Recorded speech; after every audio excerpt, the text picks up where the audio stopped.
Hey everyone, today we'll recap a 2024 thriller romantic movie named Miller's Girl. Spoilers ahead. Watch out and enjoy the story. Opens with Cairo, a young girl whose parents, both lawyers working abroad, have left her alone in their Tennessee house. Cairo finds solace in writing, using it as a means to unwind from the solitude of her situation. Despite her isolation, she navigates her way to school each day, traversing through the woods wearing a miniskirt and high heels. Upon arriving at school, Cairo encounters Jonathan Miller there. Teacher Jonathan is a middle-aged man who once harbored dreams of becoming an author, but ultimately failed. Despite the difference in their ages, Jonathan assumes a paternal role in Cairo's life. However, Cairo privately admires Jonathan. As Cairo arrives early for class, Jonathan asks her to start reading the books they'll study for the semester. He's surprised when Cairo says she's already read all 12 required books. They chat about literature until Winnie, Cairo's friend and Jonathan's repeating student, arrives and invites Cairo to eat with her after the girls leave. Jonathan, curious about Cairo's reading choices, checks out the books on her desk. Suddenly, his friend Boris shows up, grabs a book Jonathan was reading, and begins teasingly reading aloud an explicit passage.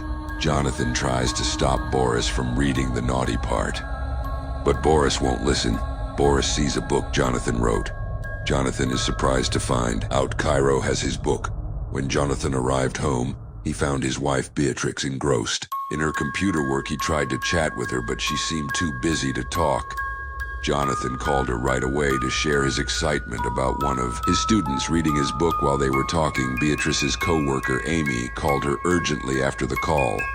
Jonathan flirted with his wife over the phone and they enjoyed some drinks together. Things started heating up between them, but just as they are about to become intimate, Amy calls again, leaving Jonathan frustrated. The next day, Jonathan confided in Boris about his disappointing weekend and how Amy's interruptions ruined a romantic moment with Beatrix. Boris teased Jonathan about his mishaps and proceeded to talk about his own life. As they chatted, they noticed Cairo emerging from the woods nearby.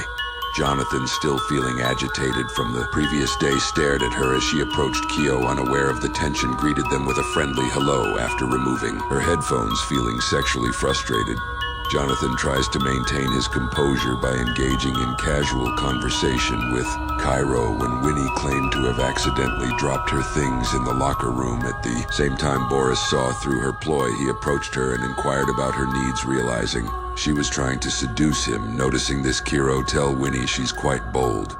Winnie tries to give Cairo ideas for an essay, but Cairo thinks they seem too ordinary. Suddenly, Winnie suggests Cairo try charming teachers for essay material. Cairo, feeling confused, points out the big age gap between them. Finding it strange, however, Winnie, being flirtatious, reassures Cairo that it's okay.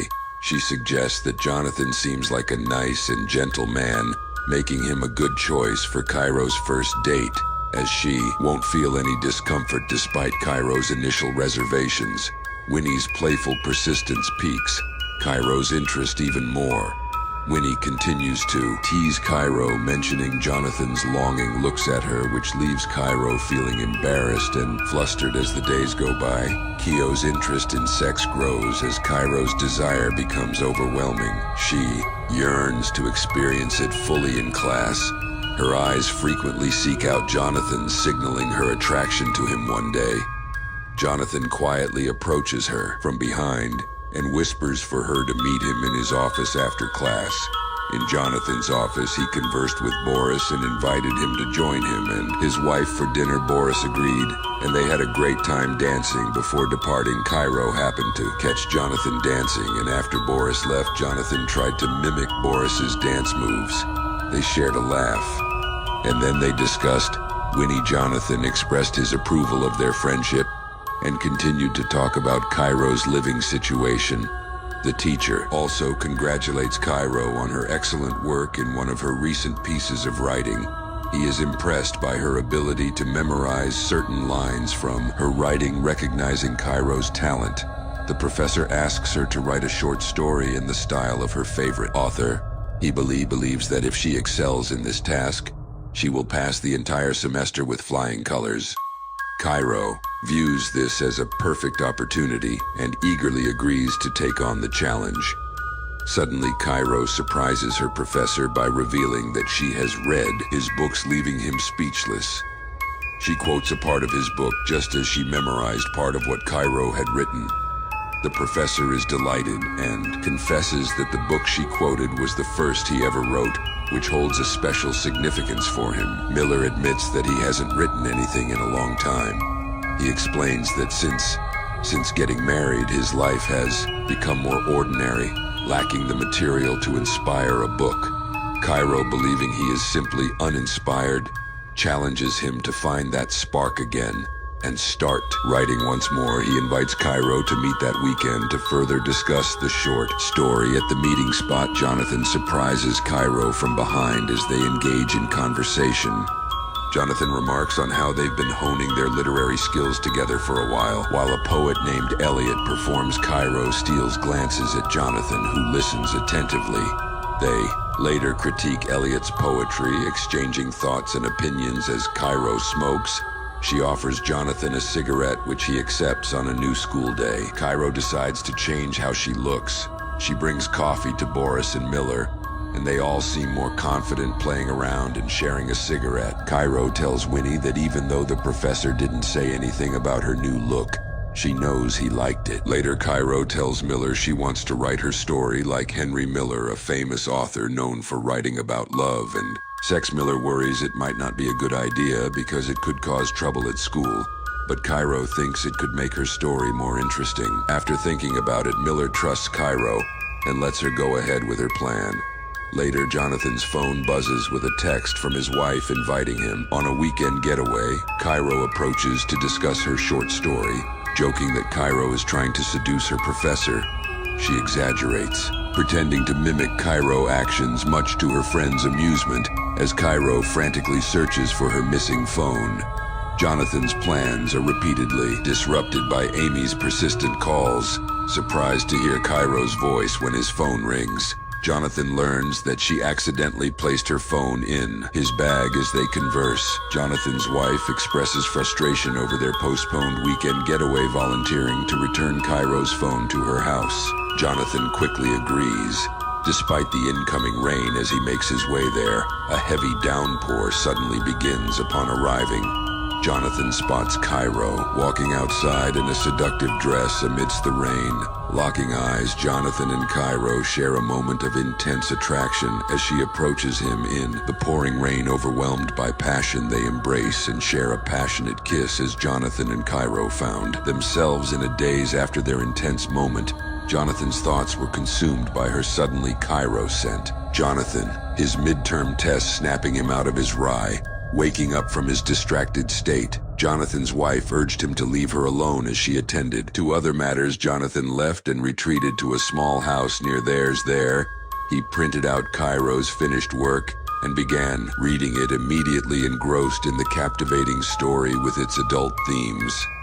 Jonathan's excitement peaked as he envisioned Cairo in the scenes, fueling his desire. Unable to resist any longer, Jonathan hastily removed his pants and makes himself happy. The following day, Cairo arrives in class dressed in an enticing outfit, but Jonathan's attitude towards her has noticeably changed.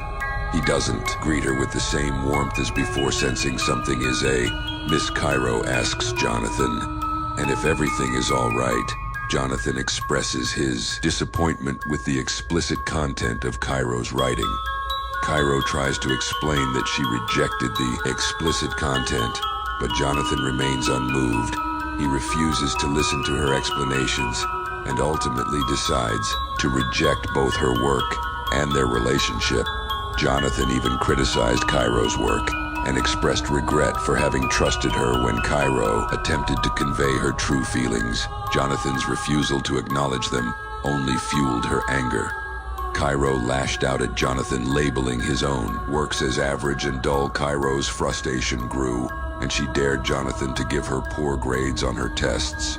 Cairo gets really mad and starts insulting Jonathan. Jonathan remains steadfast in his belief in their roles as master and student. She says he's just jealous because he can't do what she's done. After this tense moment, Cairo storms out of the classroom and leaves her story in a school administrator's mailbox. Miller heads home and shares the challenging day he had with his wife, detailing his encounter with Cairo and her story. His wife becomes intrigued by Cairo's writing, leading to a heated discussion between the couple that inadvertently involves Boris. Meanwhile, Cairo seeks comfort in a drink with her friend Winnie after facing rejection from Miller. As the evening progresses and the drinks flow, they playfully decide to take compromising photos to tease Boris, adding a touch of humor to their night out. Just then, Jonathan received a call from the principal's office. Beatrix handed him the phone and he listened as they accused him of having an inappropriate relationship with Cairo. Jonathan denied the accusation and reassured Beatrix that it wasn't true. However, Beatrix warned him about the potential consequences, mentioning that he could lose both his job and his wife if the allegations were found to be true. The following day, Cairo was absent from class as she met with the principal. Meanwhile, Jonathan carried on teaching when he seemed visibly upset by Cairo's absence after class. She approached Jonathan, expressing how much Cairo meant to her despite Winnie's efforts to make him feel guilty. Jonathan remained unaffected, unwilling to engage in any discussion on the matter. As Cairo's plans begin to unfold, the teacher is summoned to a meeting with the school management, both Cairo and Professor, in the classroom, and whether they have had any close encounters outside of the classroom because of Cairo's statements, which strongly suggest that there was a connection between them. The professor is worried about his reputation and professional future. When the principal discovered that Cairo's statements had not changed, he decided to suspend Jonathan. Boris, who approached him after work, expressing his disappointment and advising Jonathan to be mindful of his limits to avoid further escalating the situation. After delivering his message, Boris left to give Jonathan some space. When Jonathan got home, he reluctantly told Beatrice he was suspended. She quickly asked if something happened, but he denied it, only admitting he gave Cairo special treatment. Beatrix didn't buy it and kept asking until he confessed when she asked if he had feelings for Cairo. Jonathan hesitated and couldn't deny it. This made them Cairo about the possible consequences of her actions, namely that she might cause Jonathan to lose his job. She became extremely furious and stormed out, claiming she wanted a divorce. Cairo dismissed these worries, viewing it as her greatest achievement, and even incorporating it into her college essay. Cairo told Winnie that this was her way of retaliating against Jonathan because he didn't think highly of her. Cairo's essay provided a clear illustration of the possibilities